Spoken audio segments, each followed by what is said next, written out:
Chet Kopak is back, folks, and he's building us up for another celebrity appearance.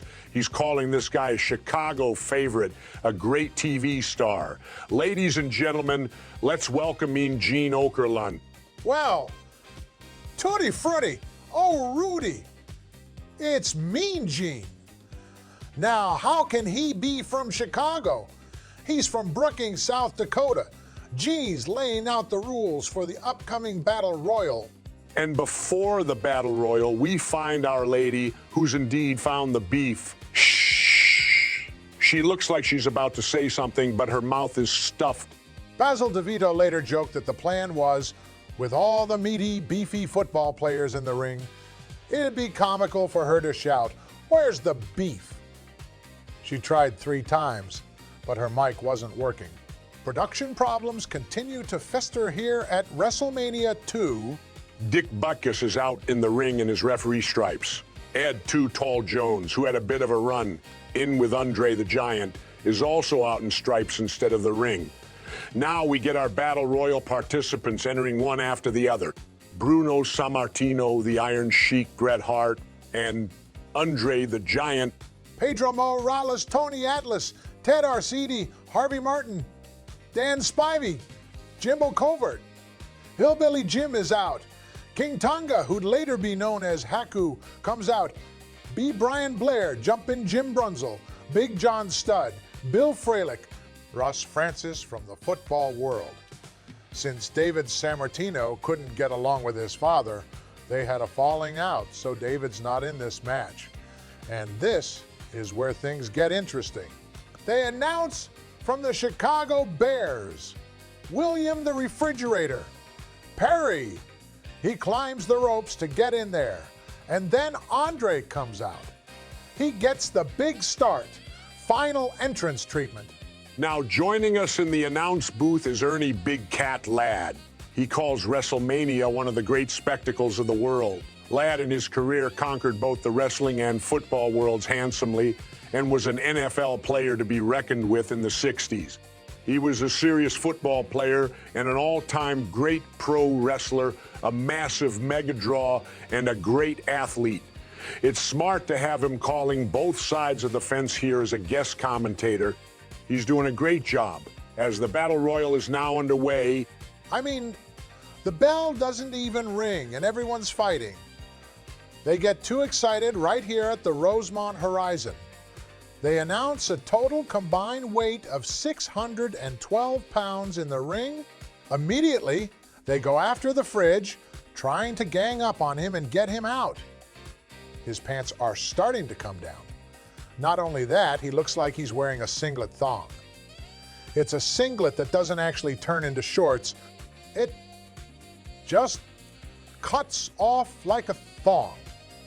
I dare you to get that image out of your head. Haku and Jimbo Covert are the first 2 eliminated.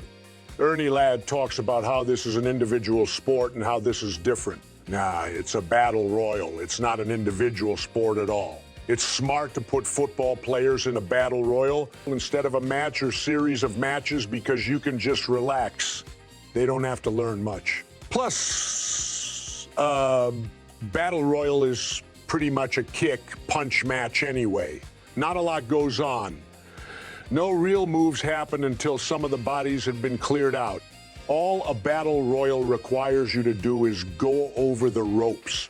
A few guys didn't pick up on this earlier, as Harvey Martin sails over. The fridge lifts and dumps Tony Atlas and goes after Big John Studd. Dan Spivey is just walking around, standing there doing nothing. He's like a tourist. John Studd unloads some big bolo punches on William Perry. Now, for those of you who've been paying attention to the Iron Sheik's later years, after his famed appearance on Howard Stern, him and B. Brian Blair are pounding away in the corner. That's pretty funny. To tickle you in the nutsack. Bill Fralick gets dumped with the same look on his face he's had all night. Fake intensity. That is not before Colonel Mustafa eliminates Dan Spivey. Now Hillbilly Jim and B. Brian Blair are all gone, eliminated by the Iron Sheik. Sheik later gets dumped by Bruno. It's a big spot for William Refrigerator Perry as he hits a double hip block and he gets it. He hits a double hip block, then almost eliminates the Harts. Then the Refrigerator gets hip-a-tossed and he's out by Big John Studd. Then, as Fridge hits the floor, you have this fan just lunge to prevent him from falling off the ring platform, just putting his life on the line for the Fridge in Chicago. Fridge then stands up and pulls on Big John Studd as he calls for an audible. He then pulls out Studd like he's Sid Justice. Andre is having quite a lot of trouble moving around in this match.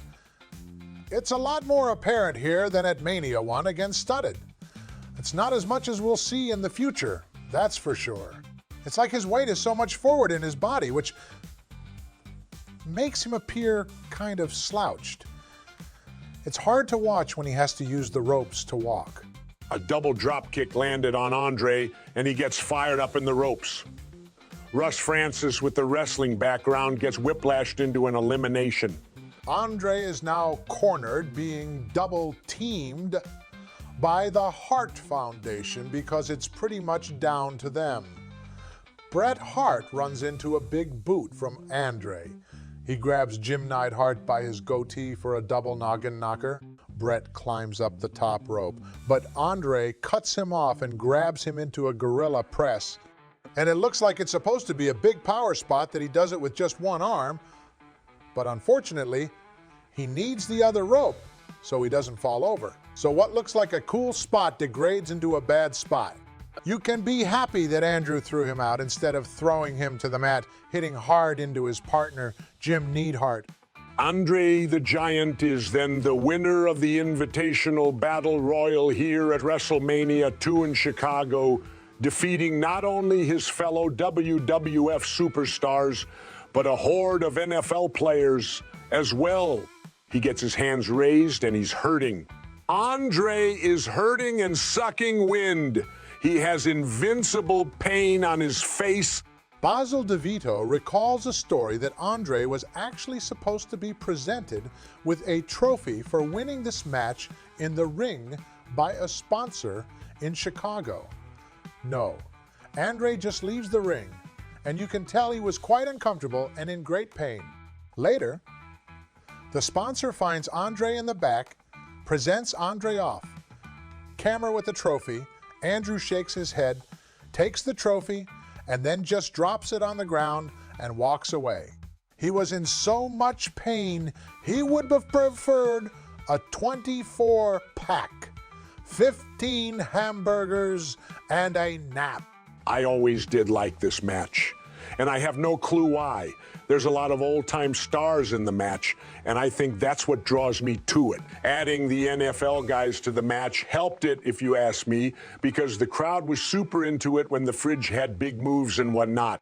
It also helps with the star power, but when you have Andre, Bruno, Studd, and a few others, you really didn't need it. Not much to see here, and they made no secret of the fact that Andre was the obvious winner. The football players were really just a novelty, so you could have a battle royal without it looking like it was an easy way to get people on the card. They kept this short and to the point, which helps things out quite a bit. Perry got the crowd going, and Andre winning was the right call, so no one is hurt here.